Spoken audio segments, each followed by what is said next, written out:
Hi hello എല്ലാവർക്കും നമസ്കാരം. തിരുവനന്തപുരത്തിന്റെ നാഥനായ ശ്രീ പത്മനാഭനെ ആറാടിക്കുന്ന മനോഹരമായ സമുദ്രതീരത്ത് തെക്കൻ കേരളത്തിൽ പൗർണമി ദർശനത്തിന് പ്രസിദ്ധമായ ഒരു ക്ഷേത്രമുണ്ട്. തിരുവനന്തപുരം അന്താരാഷ്ട്ര വിമാനത്താവളത്തിന്റെ അടുത്ത് ശംഖുമുഖം കടലിനോട് ചേർന്ന് സ്ഥിതി ചെയ്യുന്ന ആയിരക്കണക്കിന് വർഷം പഴക്കമുള്ള പ്രസിദ്ധമായ ശംഖുമുഖം ദേവീക്ഷേത്രം.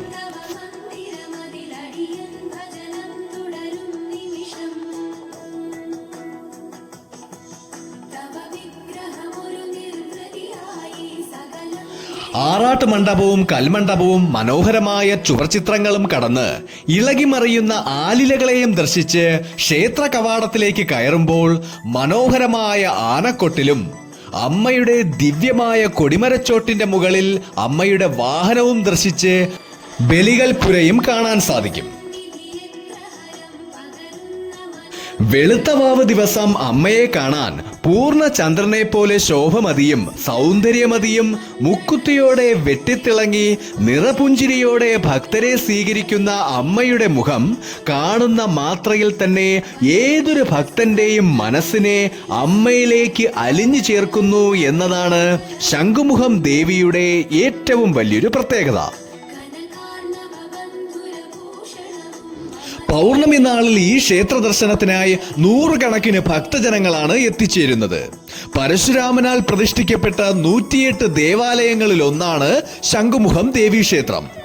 അതിമനോഹരമായ ഈ ക്ഷേത്രത്തിലെ ദേവിയുടെ ഐതിഹ്യമെന്നത് ശുക്രാചാര്യരുടെ യാഗഭൂമിയായിരുന്നു ഈ പ്രദേശം. ധ്യാനനിരതയായിരുന്ന ദേവിയെ പ്രീതിപ്പെടുത്തുന്നതിനായി ശുക്രാചാര്യർ യുഗങ്ങളോളം തന്റെ പത്നി ജയന്തിയോടൊപ്പം ദേവിക്ക് അഭിമുഖമായിരുന്ന് തപസ്സനുഷ്ഠിക്കുകയും വർഷങ്ങൾ കഴിഞ്ഞിട്ടും അതിൽ കൺതുറക്കാത്ത ഭഗവതിക്ക് മുന്നിൽ ശുക്രാചാര്യർ ശംഖുനാദം മുഴക്കുകയും ശംഖുനാദം കേട്ട് ഞെട്ടി ഉണർന്ന ഭഗവതി കാണുന്നത് ശംഖുമായി നിൽക്കുന്ന ആചാര്യന്റെ മുഖമാണ്. അങ്ങനെയാണ് ഈ പ്രദേശത്തിന് ശംഖുമുഖം എന്ന പേര് വന്നത്.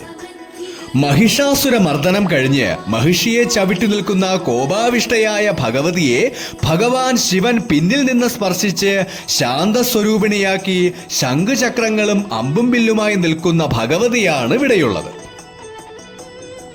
പൗർണമി ദിവസത്തെ ഇവിടത്തെ പ്രസാദവൂട്ട് വളരെ വിശേഷപ്പെട്ട ഒന്നാണ്. വിവാഹ തടസ്സം, തൊഴിൽ തടസ്സം, അങ്ങനെ എന്ത് തടസ്സങ്ങൾക്കും പ്രസാദവൂട്ട് നടത്തിയാൽ മാറുമെന്നാണ് വിശ്വാസം.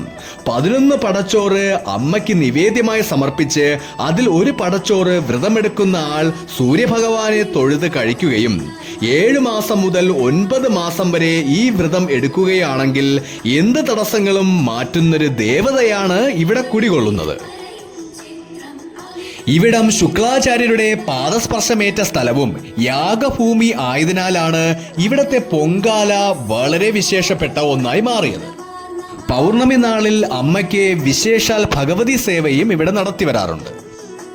വർഷത്തിൽ 2 പ്രാവശ്യം അനന്തപത്മനാഭനെ ആറാടിക്കുന്നതിനായി പട്ടും 16.25 പണവും സമർപ്പിക്കുന്ന പതിവ് ഇന്നും തുടർന്നുകൊണ്ടേയിരിക്കുന്നു. അതിനാൽ തിരുവിതാംകൂർ രാജകുടുംബവുമായി അഭേദ്യമായ ബന്ധമുള്ള ഒരു ക്ഷേത്രമാണ്.